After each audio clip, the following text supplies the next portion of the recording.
Peace, family. When Donald Trump was running for president of the United States, what was the number one reason why people wanted to vote for this guy, despite all his misgivings? What was the number one reason why they wanted to vote for him as opposed to any other politician? The overwhelming response was the fact that Donald Trump was an outsider. He was somebody that had his own money, somebody that couldn't be bought, somebody that wasn't part of the system. He was going to change the way the process is right now in Washington. Donald Trump is not going to be about maintaining it. He's going to create a new system so that everybody can benefit. This is the main reason why people said they were going to vote for this guy. And as I have always said, when you look for leadership in any circumstance, whether it be politics, marriage, boyfriend, whatever, you look for competence, confidence, and consistency. This administration has been anything but that. Kash Patel, you signed on to Donald Trump's team. And when you signed on to Donald Trump's team, you signed on to his agenda. You are saying that you cannot be bought, you cannot be compromised. The way the process is not working, and you're going to drain the swamp, just like Donald Trump. But watching today's trials, you done flip-flopped. You said prior to you being appointed the leader of FBI that if you got this position, you would release all the files that the FBI have on Jeffrey Epstein. Now that you're in these court proceedings, and the Democratic congressman has asked you, have you released this information?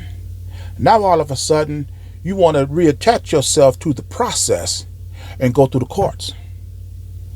But when the Democratic congressman asked you, what courts do you have to appeal to release the information, you said something about how you didn't want to break the law. You see, when you elected Donald Trump to be president, and then he appointed his cabinet, the law is what you had to break. The law is the way the process was going before you got there, and you elected this man to break that system.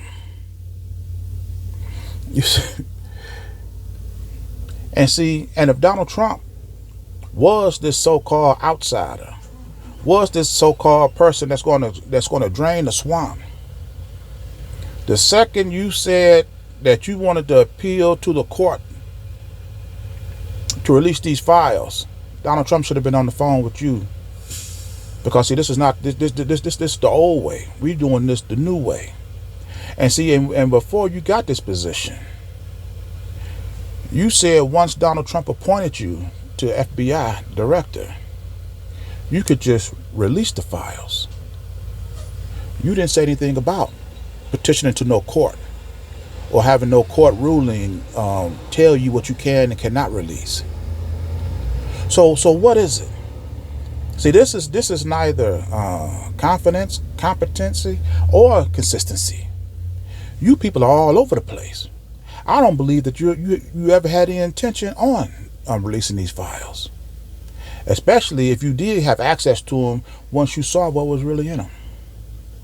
This is why when I see this stuff going on, and it makes me scream as to why black people, we cannot come together and create an alternative system to govern our own affairs that do have competence, that do have confidence, and will offer our people the political, economic, and social and industrial consistency we need to get through this life. So, yeah, I'm gonna end this video here. And as always, leave your thoughts in the comments, and I'll see you in my next video. Ashe.